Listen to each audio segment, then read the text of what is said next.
All right. Well, on behalf of the full University of Kentucky Shore Resource Center team, I would like to go ahead and welcome everyone to today's webinar. If you're joining us for the first time, today's session is part of an ongoing series whereby our team addresses a wide variety of topics that range from identifying funding sources for your research all the way up to different aspects of working in a biomedical research environment. As we go through the formal presentation, you're absolutely welcome to drop questions into the Q&A box at any time. Please note that we will hold those until the formal presentation concludes, however. If you are interested in going back and watching the session, do know that we'll post it to our YouTube channel, and you'll be able to access that within 2 or 3 business days. So today, I would like to go ahead and welcome our speaker. We have Dr. Brittany Rice joining us. In addition to her role on the Shore Resource Center team, she's a member of UK's Marquee Cancer Center, where she serves as the co-director for the STRONG program, Marquee's science training and research, oncology networking, and professional growth. And so she's going to speak to you today and offer some tips for attending your first scientific conference. So welcome. Thank you for the introduction, Melissa, and hi, everyone. As Melissa stated, my name is Dr. Brittany Rice, and today I will be talking with you about conferences with the goal of helping you maximize your conference experience. Shown are the learning objectives for this webinar, which are the competencies that you will walk away with. In a nutshell, you will be able to detail conference scheduling and navigation, as well as networking strategies. I want you to think of this talk as a guide. So during this talk or in this guide, 5 topics will be covered as they pertain to conferences. Each color is representative of a topic, them being pre-conference, logistics, presentations and sessions, networking, and post-conference. During each of these topics, I will be conveying a lot of information. To help you keep focused, the title of each slide conveys the main idea for that slide. So if you get lost, go there. Also, before detailing the contents of each topic or section, I'm going to provide you with a very brief overview on what is to come. Before you go to your conference, there are a few things that I want you to know about. In the pre-conference section of this talk, I'm going to cover conference scheduling and planning, presentation considerations, as well as attire. All conferences have a schedule. Depending upon the jargon used for the particular conference that you are attending, the schedule could be called an agenda, a calendar of events, event schedule, or something of that sort. This schedule is something that you want to review in advance of attending the conference. In July, I will be attending the Shore Resource Center Biennial Conference. I hope to see some of you all there. This conference is only open to current R16 awardees and trainees. With any conference that you attend, you'll need to visit the conference website to learn more about it. If you don't know the exact URL of the conference website, Google it. After doing a Google search on the Shore Biennial Conference, I was able to access the website and the conference agenda. The conference schedule shown on the site appears to be a schedule at a glance, and that means that it provides generalities about the events to come, not specifics like presentation titles and speaker names. And this is not uncommon. Many conferences provide schedule overviews as well as detailed schedules. Another thing that is not uncommon is conference networking apps. Such apps are just as common as the smartphones and the electronic devices utilized to access them. So prior to attending your conference, search the Google Play Store and/or the iPhone App Store and download the app for your conference. It's likely there in that app that you'll see a detailed schedule of events. You can also find this likely on the conference website. The neat thing about conference mobile apps are that not only do they help streamline events, but they also enhance attendee engagement through possible discussion facilitation, amongst other things. It is important for you to understand the conference agenda before it begins, which will allow you to identify which events are of your greatest interest, support your professional development, and help identify future career opportunities as well as reduce and maximize the experience. While there are many reasons to attend a scientific conference, these reasons, some of which could include presenting your research, as well as participating in opportunities to professionally develop and network. Both of the latter can be done in a myriad of ways. If you happen to be delivering a talk at a conference, which is just another way of saying giving a presentation, this is important because presentations at conferences are done in either an oral or poster format. Shown are the distinct and overlapping elements of these types of presentations. If you want to learn more about the best practices for delivering these types of talks, please scan the QR code in the lower right-hand corner of the screen to review the recording of the previous Sure Trainee Focused webinar on scientific communications.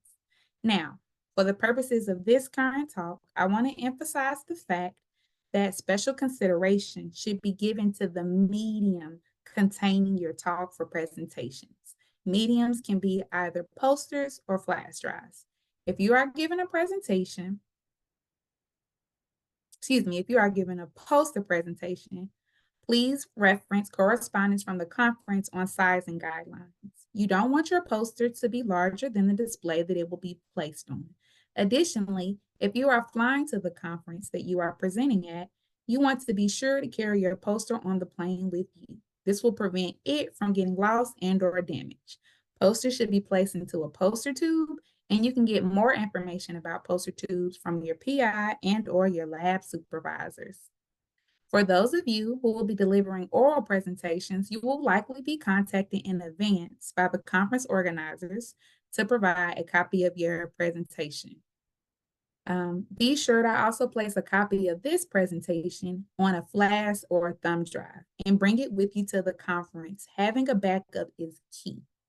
Also, it is of extreme importance that you adhere to the time allotted to you to deliver your presentation.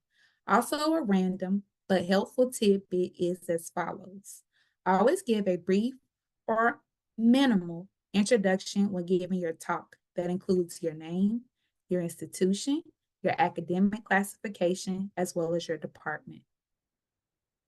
Now we're going to shift to talk about attire. During the conference, you will be networking like no other. First impressions can often be lasting impressions, so I want you to look your absolute best. The dress code for scientific conferences typically requires attendees to dress in an appropriate attire that conveys professionalism and respect for the event.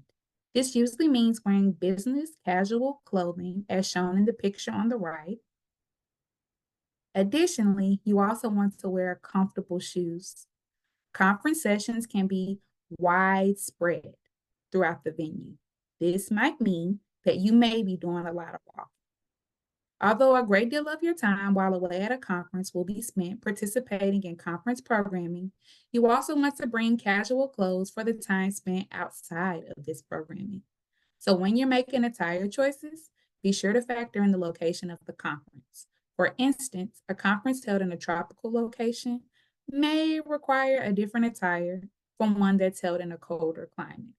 Also, always bring a jacket with you, as most conference programming is held indoors, and typically convention centers, hotels, or other conference venues tend to blast the air. Now I'm going to discuss some conference logistics. Specifically, I will detail check-ins as well as meals. Everyone that goes to a conference will be required to check in.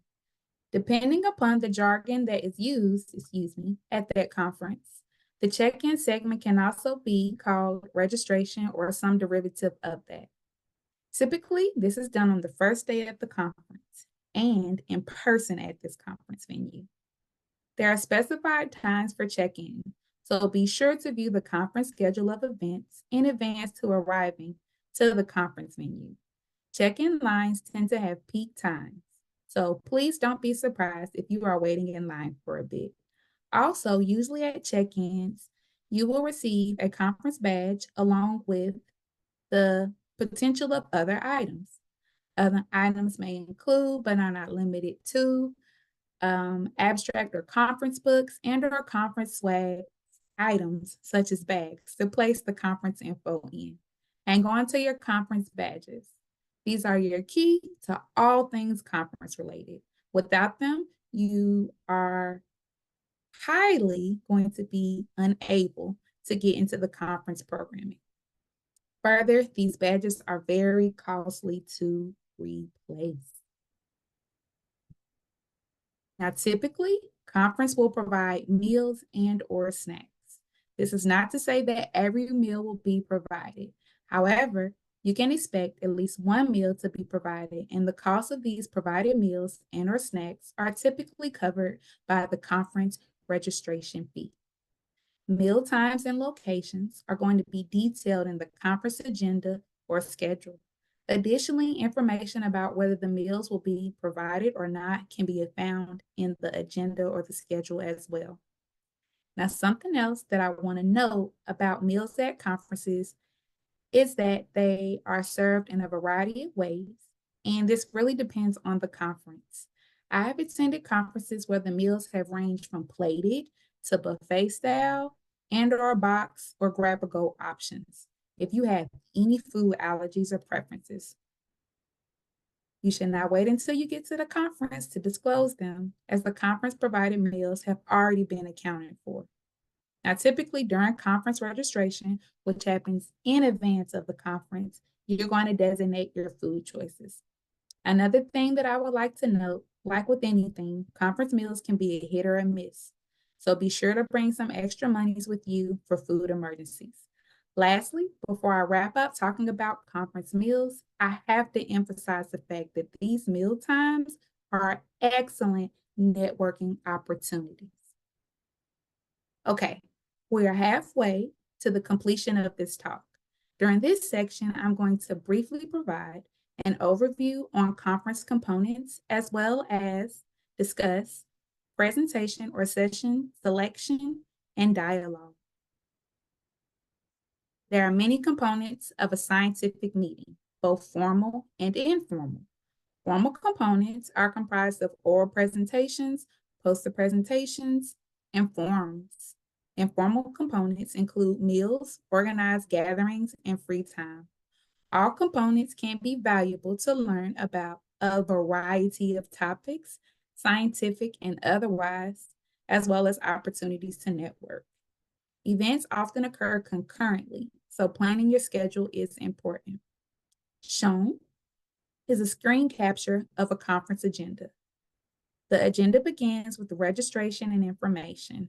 Following that is breakfast and the morning session. The morning session consists of opening remarks, poster session, scientific oral presentations, research administration oral presentations, data science presentations, and a steering committee meeting. Now, opening remarks segments during conferences usually provide introductions and welcomes the attendees to the event. Now, during the poster and the scientific oral presentation, talks about research are going to be delivered. Poster presentations are more short and flexible in the time duration and are delivered repeatedly on an individual or a small group basis, whereas oral presentations have a specified time duration and are in the podium audience format. Research poster and oral presentations vary in content, but typically adhere to a specific field or fields. The research talks are really fun because you learn cutting edge things. So I highly recommend for you all to attend those during conferences. Now, on the agenda here, the research admin talks and the steering committee meeting talks are going to be specialized forms, so therefore targeted audiences. Now, next on this agenda that is shown, lunch is followed by afternoon sessions that are somewhat resemble sessions held in the morning, with the main exception of the scientific keynote address.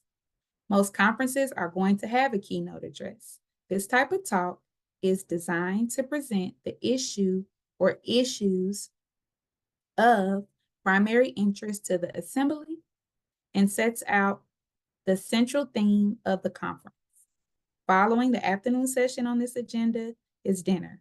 So let's focus on really quickly and on the morning session. Several things are happening concurrently here. So the conference attendees will have to choose what they will attend during the morning session.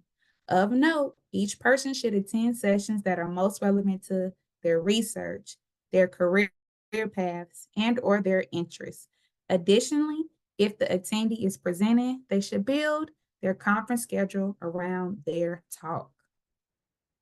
Now, after you select which events you will attend, plan on being an active participant. This means looking, listening, and speaking. When provided the opportunity, do talk to the presenters and or the panelists. You can do so during the session and event, specifically during the question and answering segments in front of the assembly, or you can do it after the session on an individual or small group basis.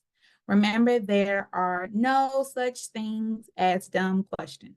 You will be amongst a body of folks with similar interests at your conference. So just ask anything that pops in your mind. Whether the question during or after the session, my rule of thumb or recipe is to introduce myself, provide a compliment, and then ask my question.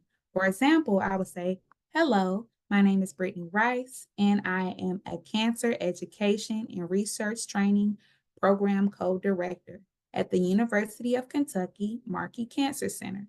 I enjoyed your talk, and I want to know the following, which will be X, Y, and Z. That will be my question. Now you can ask your question or share your thoughts with your presenters via email as well. Now, if you are emailing the presenter or the panelists, be sure to be brief and follow the aforementioned rule of thumb or recipe. Also, don't forget to mention in the subject line that you heard them speak at XYZ conference. Questions are good ways to promote further discussion and share ideas by increasing one's knowledge, understanding, as well as their visibility. Several networking opportunities exist at conferences. These opportunities are facilitated by supplemental material and or action, such as the use of business cards and social media. So during the conference networking session of this talk, we're going to talk about those things. Business cards have been around for centuries and they're used by many. In the conference arena, business cards and their distribution are becoming more and more popular as time passes, and they're great, tangible networking tools. The content displayed on a business card can vary, but should include one's name, their basic contact information, such as the phone number, email address, and social media handles and website as it pertains to your profession. Some people even include professional photos or profession-related clip art on their business cards. Now, business cards can be printed physically or they can be distributed electronically. For physical business cards, the paper sizing is 2 inches by 3.5 inches. For digital business cards, there's no size limit. Digital business cards typically require the scanning of a QR code to access them, which means that an electronic device with camera capabilities is required for the person receiving your information should you decide to utilize a digital business card. Poppy and Blink, which are spelled POPI and BLINQ, they are two of many platforms that can be utilized to create free digital business cards. Now, although I don't have social media, I am aware of the power of it. Utilize social platforms like Twitter, Facebook, Instagram, and or LinkedIn to establish, increase, as well as continue your conference footprint, meaning you don't have to wait to go to the conference to begin networking. And that networking doesn't end upon the conclusion of the conference. Most conferences are going to have hashtags to help make the conference and blurbs about the conference speakers more visible. Use and search those hashtags to learn about the conference, its presenters, and its attendees. Be sure to update your LinkedIn profile and connect with presenters and attendees there. Now, although I have just covered a few things about networking in the previous section of this talk, I want to further emphasize a few things and discuss the do's and the don'ts of post-conference follow-up. Now, networking is not a one-time deal, and I strongly would recommend attendees to follow up with individuals after the conference. The first point of contact, which could be meeting someone at a mixer or chatting after their presentation or introducing yourself during the lunch hour, sets the tone for the relationship. To maintain it, I highly encourage you all to engage in the shown post networking strategies. Follow up as soon as you can. My rule of thumb is for you to follow up within a week following the conference. If I don't, I've noticed that I won't. Following up can include dialogue about what you discussed at the conference, a simple thank you for meeting or fulfilling of a material request, such as you sending over your CV or your recent paper. Also, consider requesting a Zoom or a phone appointment to continue the conversation. Ask for about 15 or 20 minutes to discuss X further and explore the potential to collaborate. The key is to keep the dialogue going, flowing, and growing to nurture the relationship. Check in within the year rather than waiting to the following year at the conference to touch bases with your new contacts. Email check-ins are easy and they include sharing new information about yourself, such as if I were a trainee, I could say I passed my qualifying exam. You also can share new information about the person who you're contacting, such as congratulations on getting X, Y, and Z published or getting this new grant funding opportunity, and things of that sort. I'm emphasizing this because it's important. Networking with faculty and others at conferences are great ways to make connections that could lead to a few things. One, being a certain graduate school or a post-bac program and admission into that and learning more about it if you're an undergrad. It could lead to a postdoc position if you are a graduate student, and it could lead to job opportunities regardless of your current position. You never know what mutual beneficial partnerships you will be able to craft over time. In summary, before attending a conference, be sure to view the conference schedule via the conference website and or mobile app and begin to plan your time there. Sessions are held concurrently. Your research, your career, and or your interests should help you inform your decisions on which events to select to attend. Bring business casual clothing and comfortable shoes that are appropriate for the climate that you will be traveling to for the conference. If you're presenting at the conference, please keep your presentation with you while you are traveling. Check-in typically occurs on the first day of the conference, and you need to hold on for dear life to the conference badge that you are given because it is your VIP access to all things conference related. The meal options at conferences are going to vary. Some meals will be provided while others may not. Please network while you're at the conference. You can do this before, during, and even after the conference. Networking with faculty, it is a great way, and not just faculty, but others, to make connections, which can help you identify your next educational opportunity, such as participation in a graduate program, a post-bac program, or to obtain a postdoctoral appointment. This concludes my talk, and now I would like to know, are there any questions? All right, thanks, Brittany. As we mentioned earlier, any sort of questions that you might have can be dropped in the Q&A box. Or if you would like to ask a question orally, you can use the raise hand feature. That will let me know you would like access to your microphone.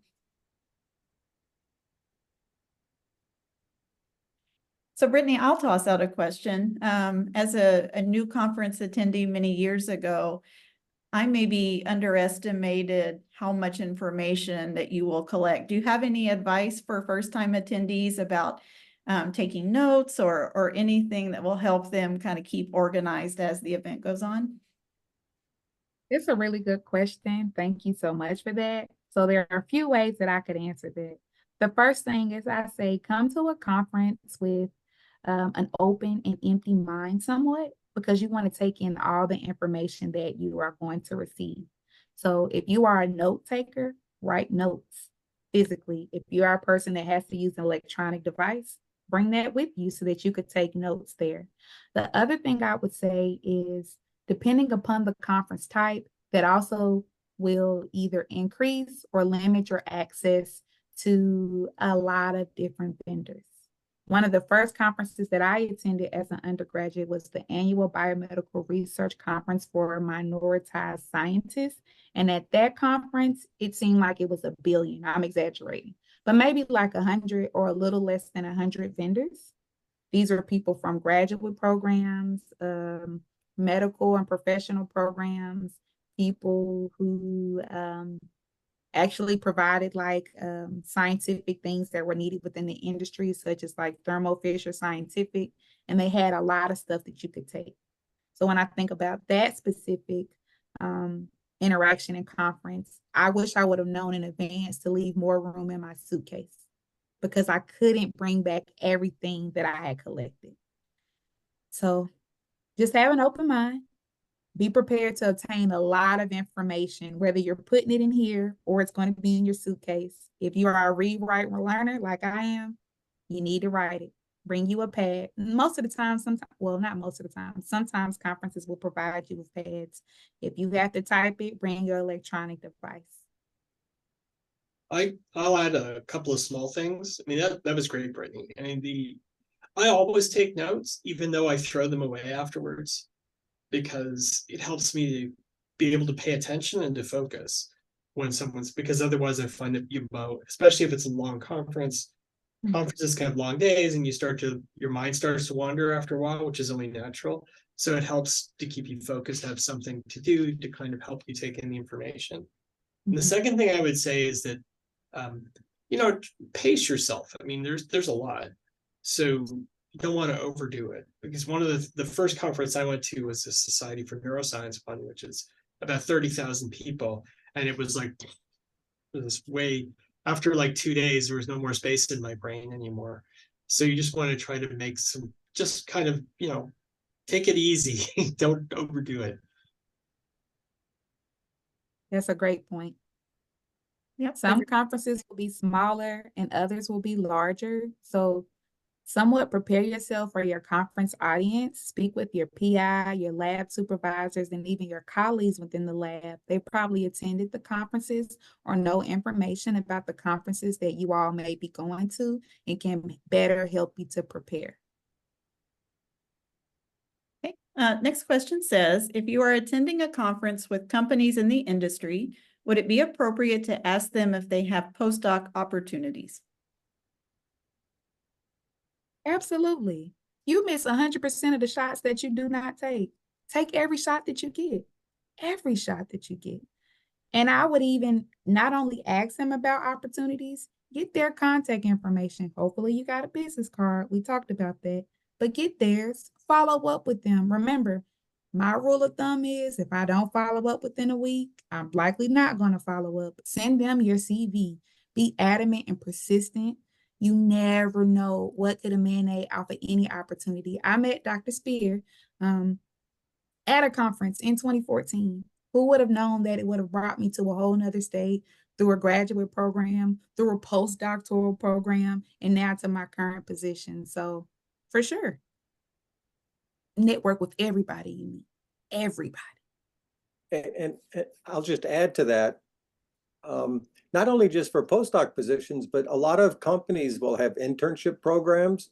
And I've known students that have talked to people at companies about internships, and they went and did a summer internship, and then that led to a job as well. So don't just limit yourself to like one type of opportunity. There's several different ways that you could connect with a company that could lead to something really exciting.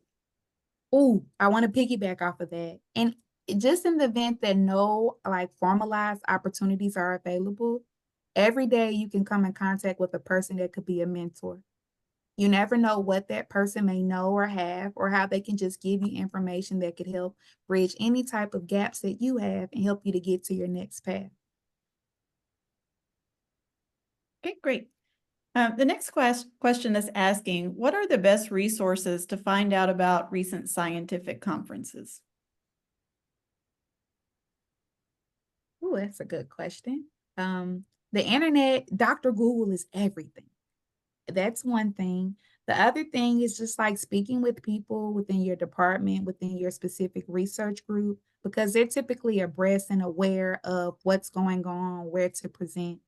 Another thing is that most institutions have, well, I don't want to misspeak.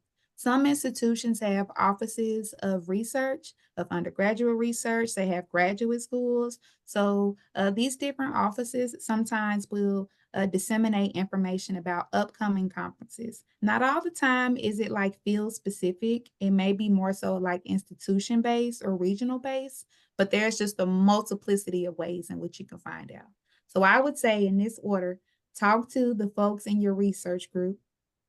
Dr. Google is your friend, and then see what your specific institution has in regards to disseminating information about what conferences are known. Okay.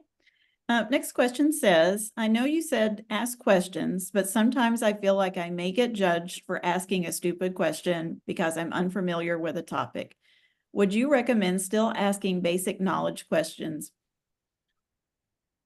For sure. I ask everything. I tend to be super inquisitive. I have always been inquisitive, actually. And I'm more extroverted.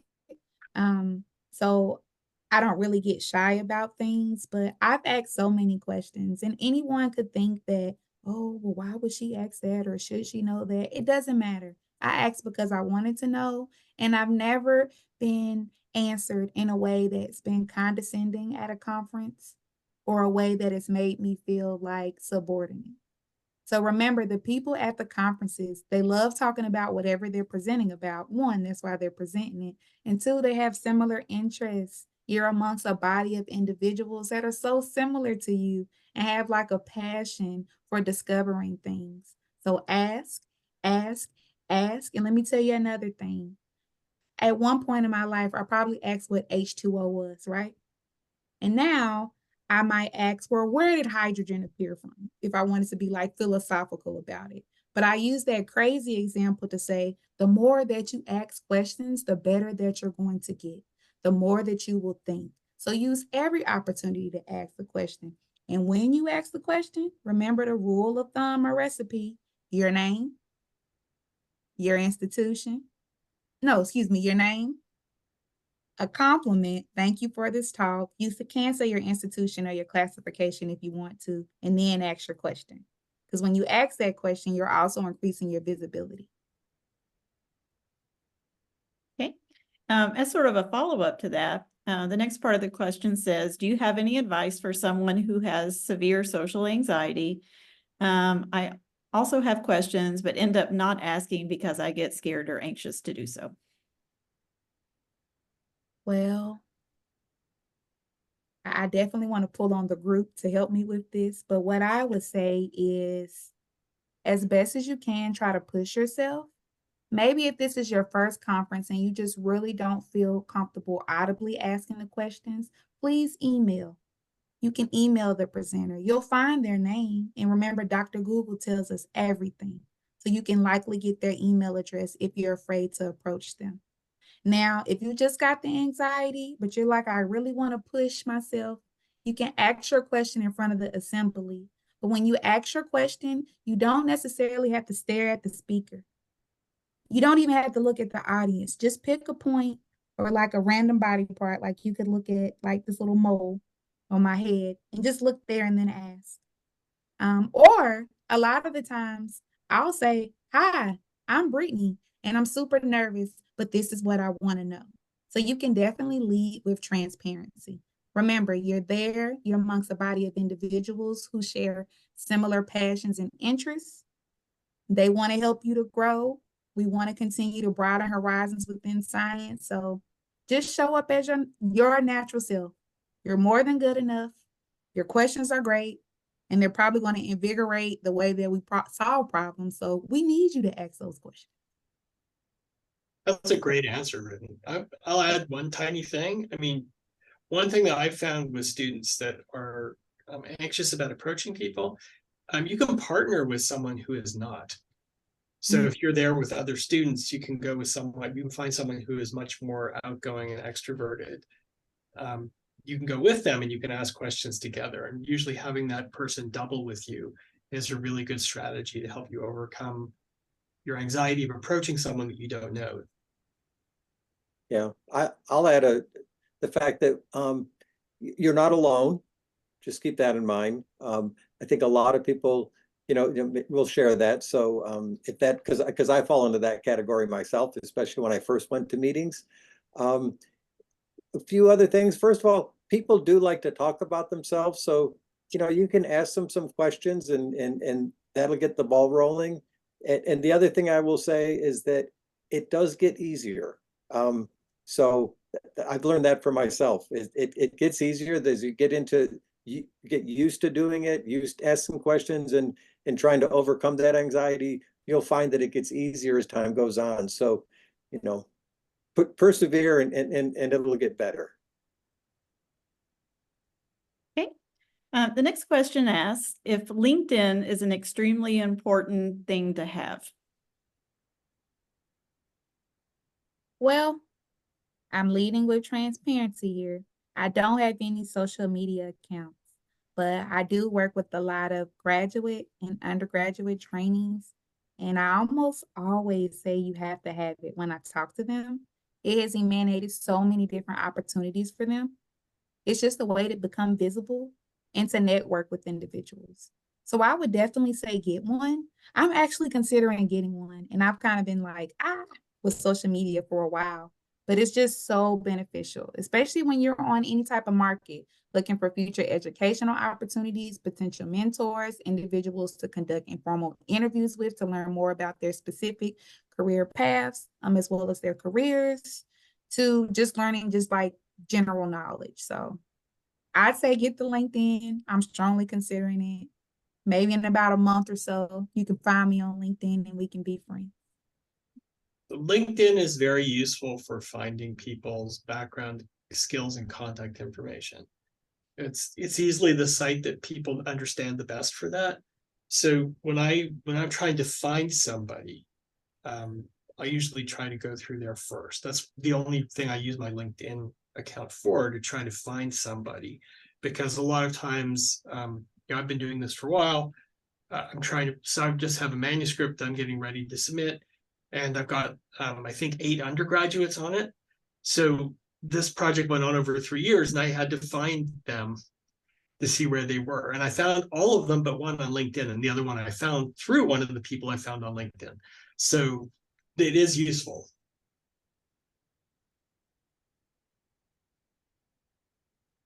All right. Well, those are all the questions we have at the moment. So we'll wait a few more seconds. Oh, we've got a hand raised. Let me give you access to your mic. All right, Michael, you should be able to use your mic now. Hello, Ms. Rice. How are you doing today? Hi, I'm well. How are you, Michael? I'm doing well, thank you. That was a very informative presentation you've given us. I really appreciate it. I've learned a few things from it. Certainly how to prepare myself for the conferences when arriving, how to dress and things like that, of that nature. Definitely checking the climate in the areas and things like that. So my question for you would be the business cards. I'm recently a graduate. I just graduated this past weekend with a bachelor's degree in psychology. And thank you so much.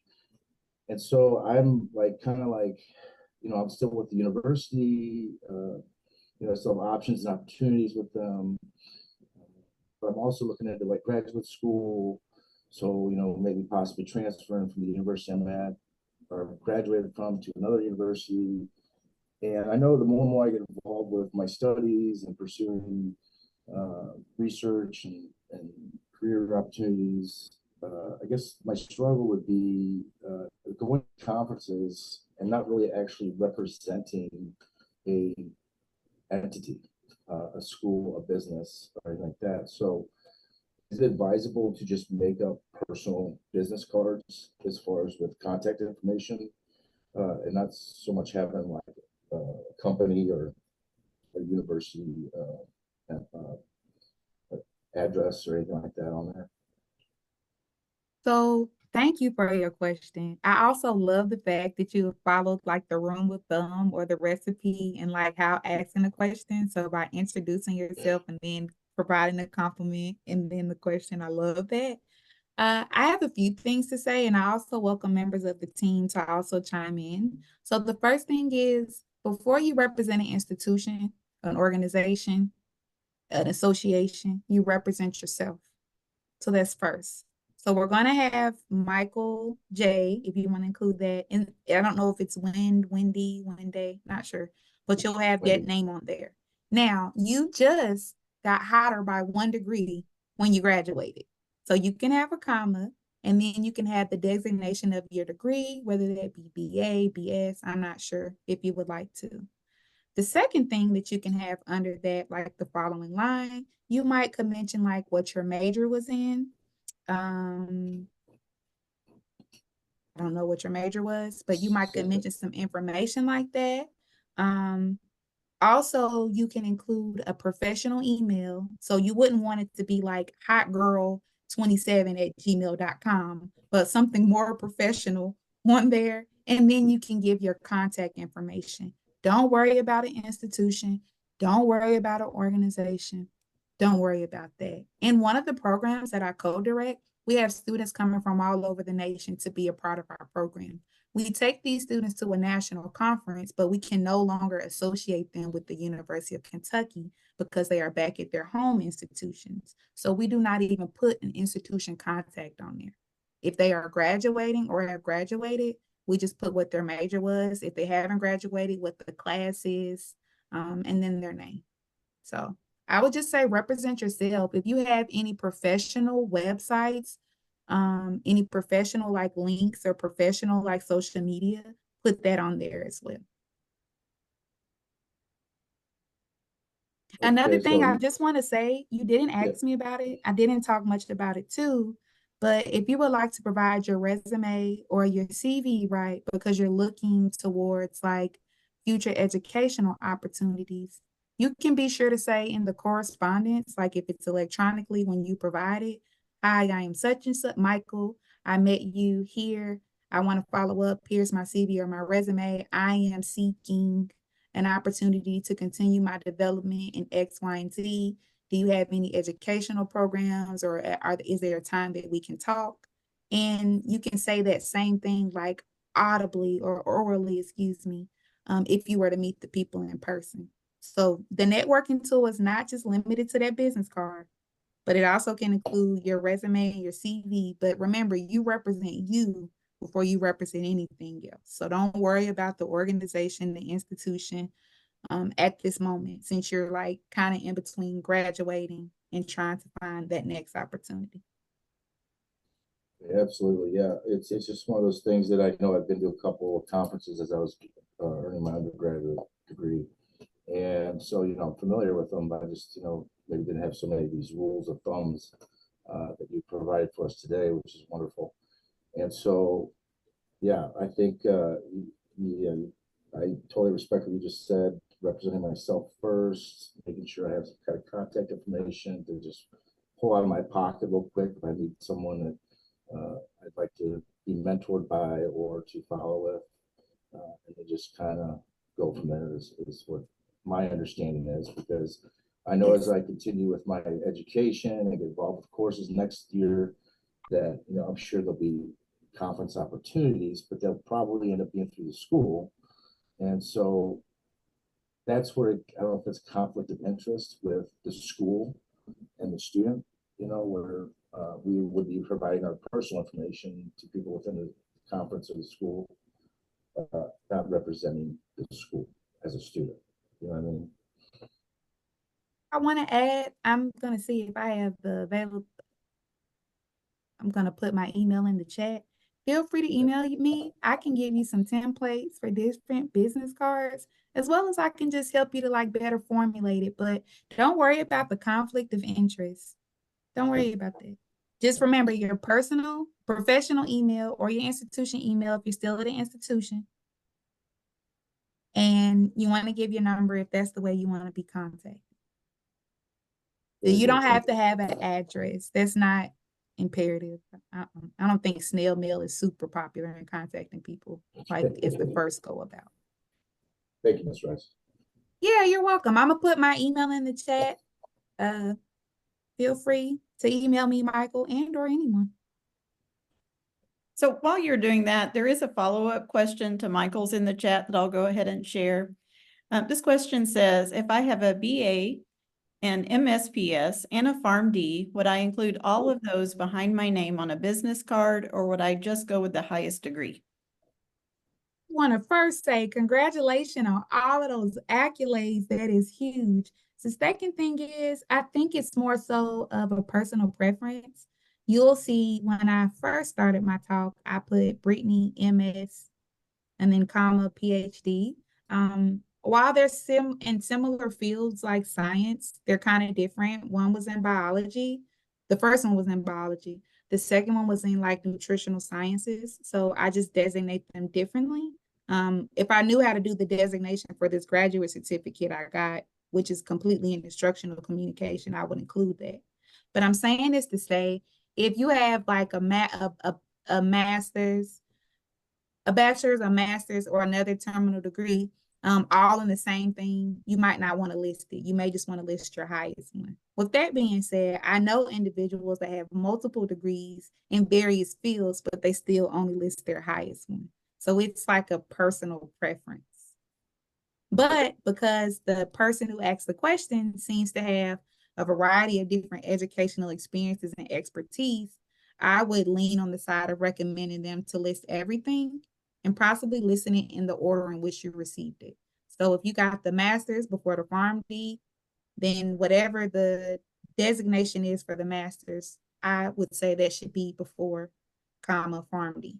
And if it's the other way around, you got the PharmD first, then that first, and then the master's designation. I think it really comes down to what do you need to convey that information. So, I mean, a lot of times I only need to have the PhD, but sometimes I need to show the different areas. I mean, my bachelor's is biochemistry. I have a master's in psychology and a PhD in neuroscience, and they're all different things. But I am in the biochemistry department, even though I have a PhD in neuroscience. So it depends how I want to show things. I mean, a lot of times I only need the terminal degree, but sometimes I need that other thing, right? Yes.